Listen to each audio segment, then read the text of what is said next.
my favorite pudgy inventor who's bespeckled, Thomas Midgley. He's actually not my favorite. So Thomas Midgley Jr. of General Motors. I have that he was an inventor of leaded gasoline and CFCs. He had environmental and health impacts of his invention, and he has, a complicated legacy that needs a historical reassessment. So what do you got? Well, okay. This is the thing. He's not on my enemies list because he was, in his mind, he was doing the right thing. He was the type of guy who would carry around like a chemical chart with him. Yeah. And one of his favorite things to say, this is what he would say to his boss. Oh, what can I do next for you, boss? And you know what? Destroy the world.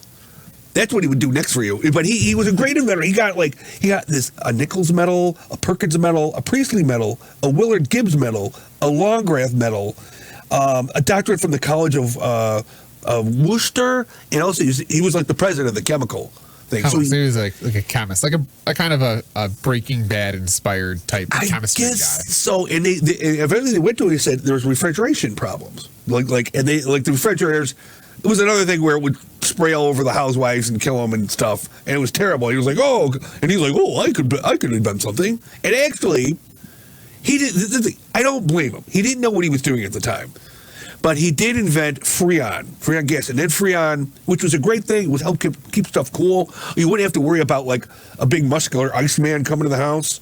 I see, lugging blocks off. Yeah, distracting your wife, and then she could have more time to go do more housewifely things.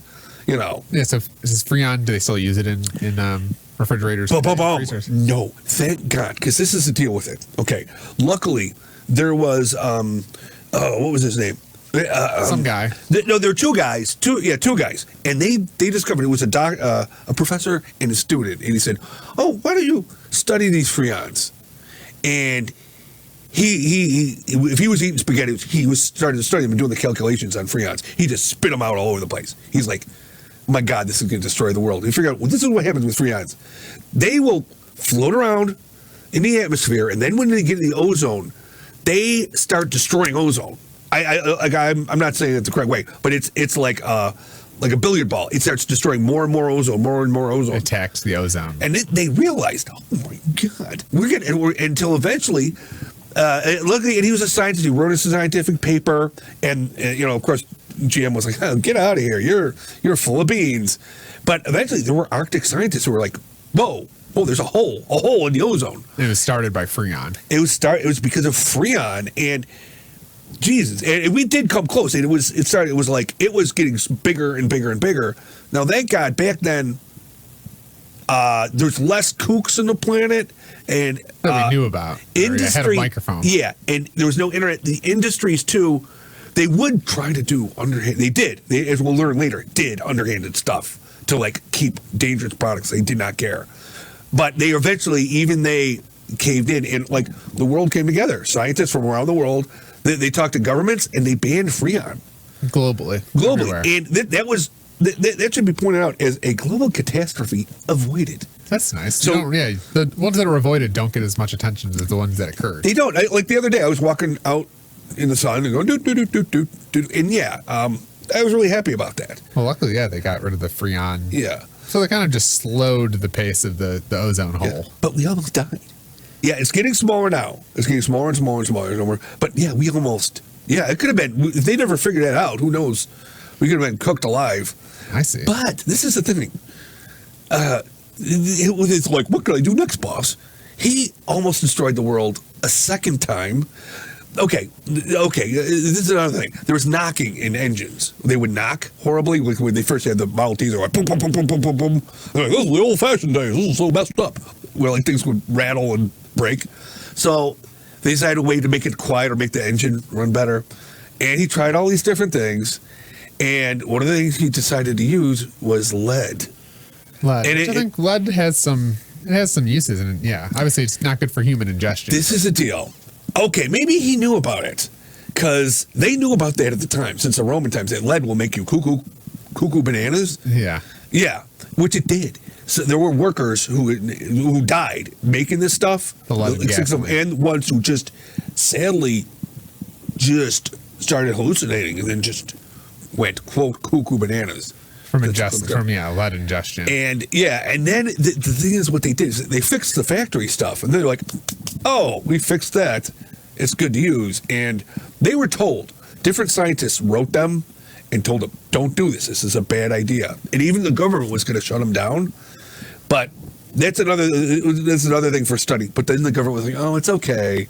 And GM, they put a lot of money into like, oh, it's fine. It's fine. And, another thing he would do is he would be proud of his product and he would like, oh yeah, he got lead poisoning too. Did he? Yeah. He was getting some karmic justice. He would be getting the lead poisoning, but then he would be telling the reporters, like while he had lead poisoning, then he would like wash his hand with the gas, and he would get worse. He eventually got polio. This is another crazy thing. You know how he died? He invented something else. He had polio, and he had a bunch of ropes like to control his arms and stuff. He invented something to get his body moving. Yes, but he strangled himself with it, which is kind of. So that's how he passed. Was through the that's how he passed. Suffocated.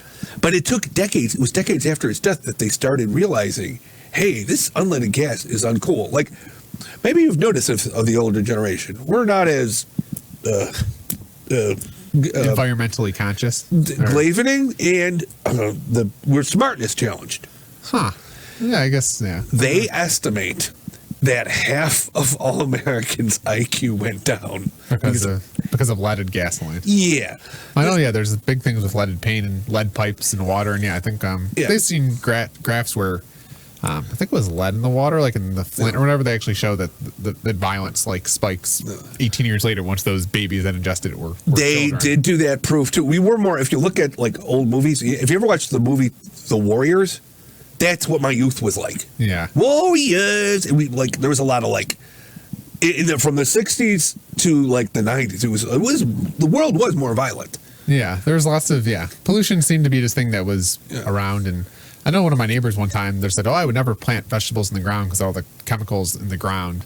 And I was like, well, I know we're all ingesting chemicals anyway because this is the way our life is. I'll take some chemicals in my vegetables because they're vegetables. You're ingest them anyway, yeah. But yeah, so the fact that the entire world was then again poisoned again by this guy, and they're saying like it affected other people's health in other ways, and he said there were more serial killers back then. Really? So this guy could be, the ripple effects of his inventions are. Yeah. Now he's not my enemy.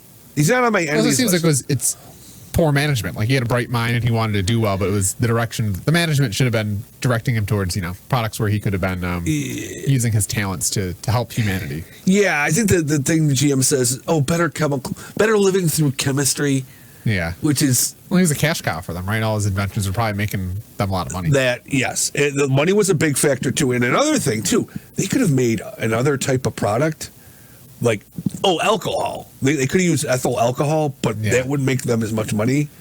That's it seems like a lot of inventions get squashed because there's no way for the corporations that have the current status quo to make money off of it. Yeah, but so he's not on my enemies list. Paul McKenzie, that guy. He is an enemy. He's on the enemies list. So what puts someone in your enemy is just the intention, because this guy wasn't intended. If it's the intention, if like he wanted to do it. This is another thing. Like you probably have to research it more and be more of a psychiatrist, but there had to be a part of him that kind of knew what was going on, though, because he's a scientist. He more seemed like he's just concerned with putting medals on his neck and certifications, right? Or maybe he started telling himself that it was okay, that he was doing good. Yeah, and I guess his father was an inventor too. It's kind of hard to put yourself in the mindset of, what is this, like the 1940s, 1950s that they show? It's like what the mind of a General Motors engineer is at that time. Yeah. Well, like, and also a guy who carries around like the chemical tables, periodic tables. It's probably in his head. He probably knew all the chemicals and how they work. That's something I flunked high school chemistry, so it's kind of that information I can't just recall it and like understand. But how to understand the world, how the chemicals work, and how if you manipulate them, you could make things. Seems like a pretty that would be interesting to know. Like, we put these two polycarbons together and we can get. That's where I wish the teaching of chemistry kind of started with the big picture. This is why we're learning chemistry. This is the end goal. Not here's a table, memorize it. You should get into that once you're inspired to get into it. Here. This is, you could change the world through chemistry. You can do all this type of stuff. In order to do this, you need to know this table. Okay, I'll remember this table. But sitting memorize this table, and then you'll understand later why we want you. Yeah, I wouldn't push that down, kids. Yeah, just tell them about, you gotta give them the. Yeah, I wonder the kids today how they must really not like chemistry or understand it. Oh yeah. Well, remember, because back in when I was young, we were, because of lead, we were all like, Yeah. we We're make getting noises better. like that.